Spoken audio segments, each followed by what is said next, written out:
In this video, we're going to unbox and assemble this Jansno X50 electric e-bike. We're going to go through the various settings once it's assembled to maximize the speed of the bike. A link to this bike is above and also in the description. I hope that you like this video. Subscribe to my channel. Let's get started on the assembly. First thing we're going to do is open this box up.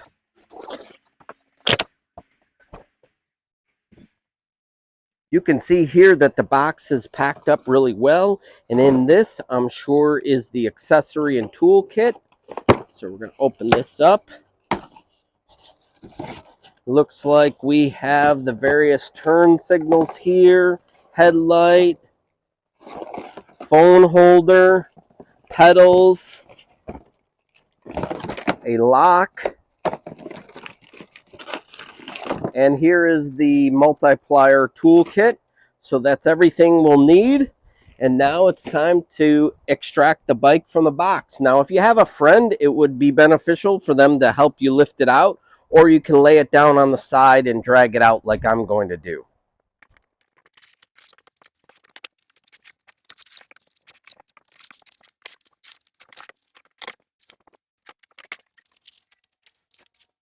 The bike has been removed from the box, the plastic removed. You can see the front tire is zip tied, rear tire is already assembled. I'm going to go ahead and remove the different zip ties and get this assembled. Looks like just the handlebar, front wheel, pedals. Should be pretty easy assembly process.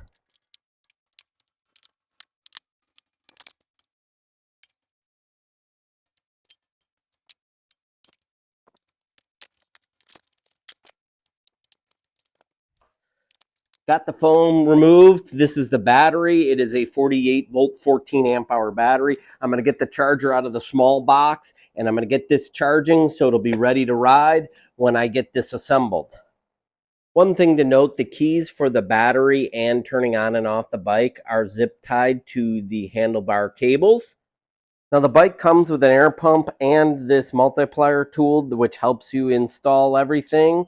But if you have a ratchet set with hex keys, it's definitely a lot easier. So I'm going to start on assembling the handlebars. The first thing I'm going to do is turn around this neck and then mount the handlebars on the front of the stem. A 4mm hex. I'll be loosening this up, the cap a little bit, and then each side, which is 3mm. Got that loosened up. I'm just going to turn this around so it's straight. Then I'm going to secure this cap and then secure the sides. Now I'm going to remove the front of the stem cap using a 3mm. Bring up the ridges. Now put the cap on and install the different bolts. Just put them on here a little past tight, and then that way we can come back and adjust it once I get the front wheel on for the proper riding position.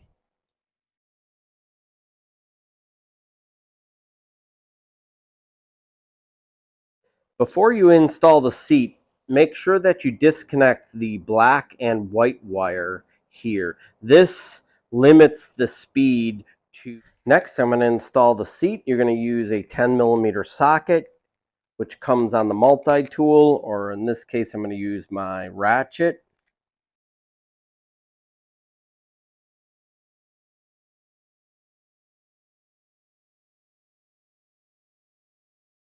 All right, so you got to slide the seat to one side to get that nut on. Then once it's up close to the frame.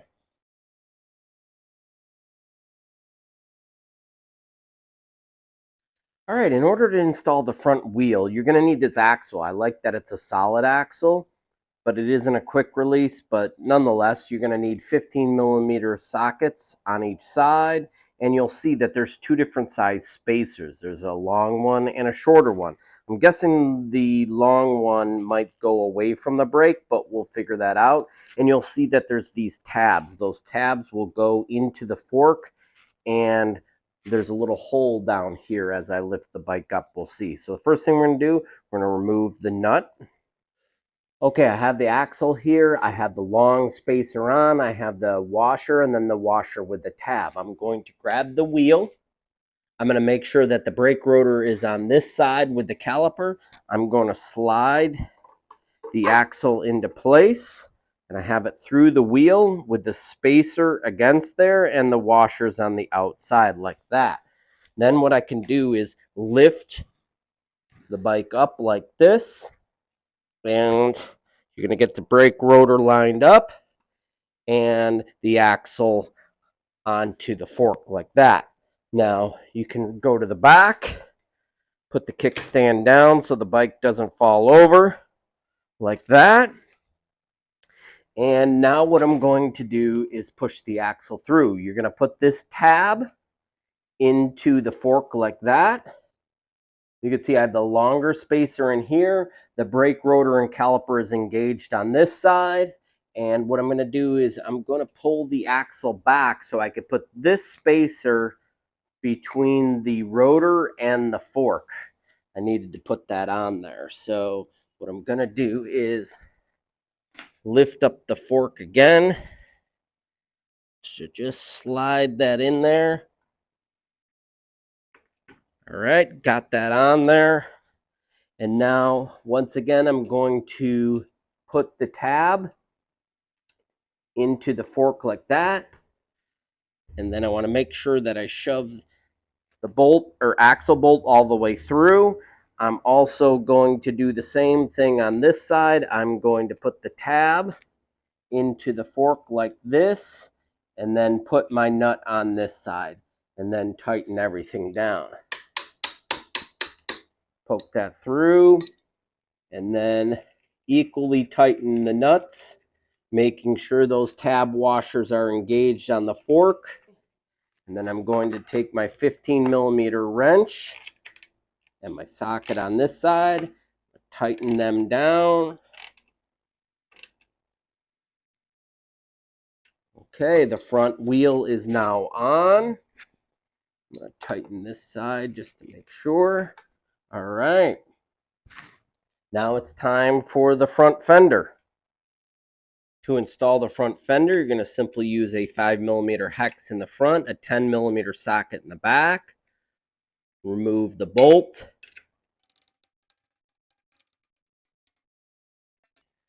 I'm going to stick the fender up in here like that. Then I'm going to put the bolt through. I'm going to put the washer and nut on the back.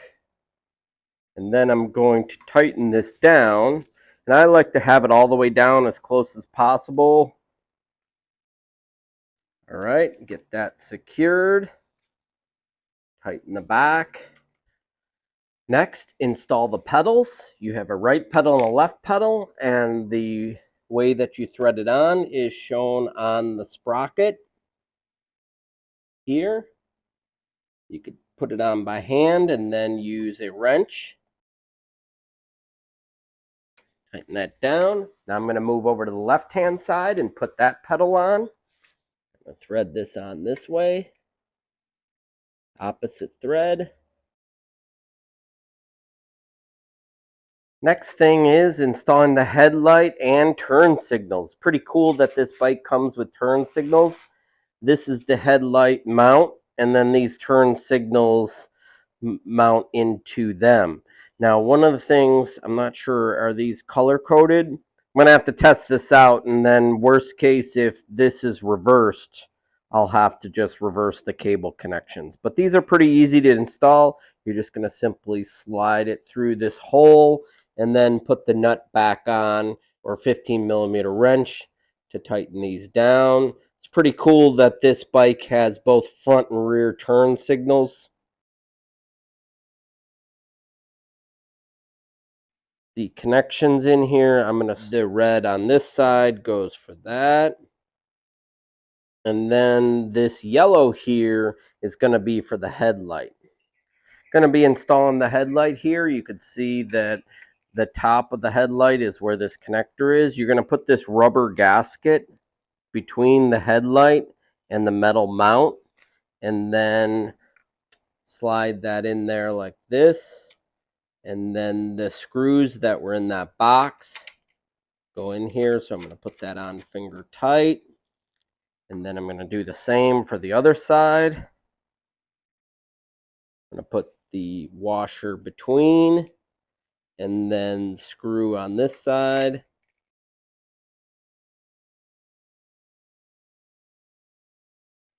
Just a smidge past finger tight so you don't crush that rubber washer too much.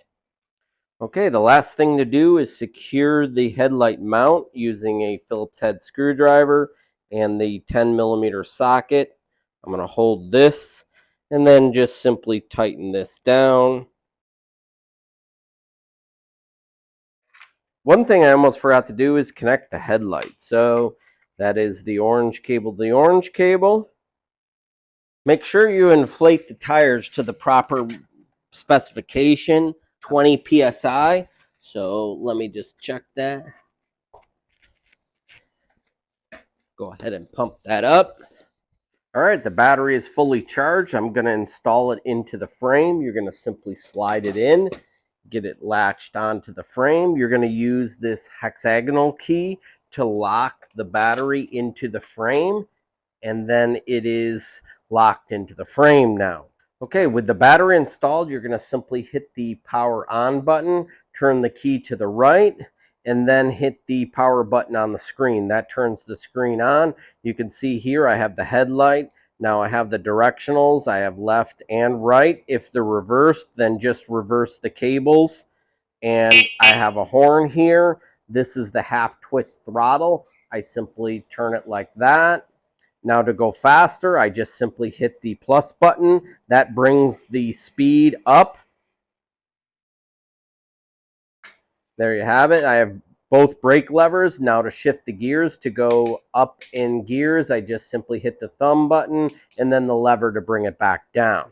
All right, once the bike's on, to get to the advanced menu and to maximize your speed, you're going to simply hold the plus and minus button, and it brings you into the advanced menu. Now, the P01 setting, this changes the different backlights. So you have bright, medium, and dim. So I'm going to leave it on medium, and then to cycle to the next option, P02, this is kilometers or miles per hour. So because it's America, we're going to go with miles per hour, but the rest of the world, you're going to go with kilometers. All right, moving on to the next one. P03, this is the voltage. I'm going to leave that as the default. That's 48 volts. P04, this is the dormancy, how long the screen takes to automatically shut off. It's 10 minutes. It's set to 10 minutes. I'm going to leave it the way it is. So I'm going to leave that the way it is, and I'm going to go back in the advanced menu. And P05, this is the help file. I have no idea what that is.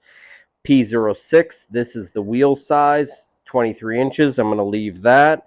P07 is the speed gauge.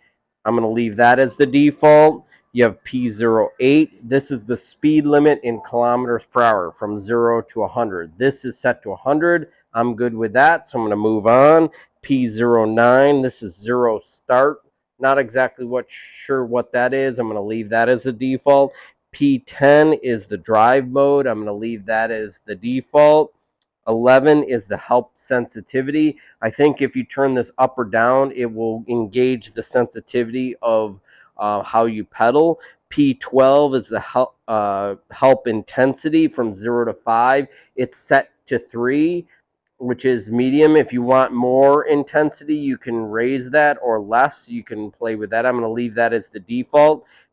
Now P13 is the magnets. It's set to 12. I'm going to leave that as the default. P14. Now this is the amps. You can see here it's set to 15. I need to raise that up as high as it can go. So kind of disappointed that it can only go to 22 amps like the Uxie, where I know the controller said 25 amps. But nonetheless, I'll leave it at 22 amps. P15 is the controller under voltage. This is when the controller will shut off and under power. If you're getting close to this, you can change that to 36 volts so that the battery drains down more, but I don't recommend doing that a lot. So let's go back into that advanced menu.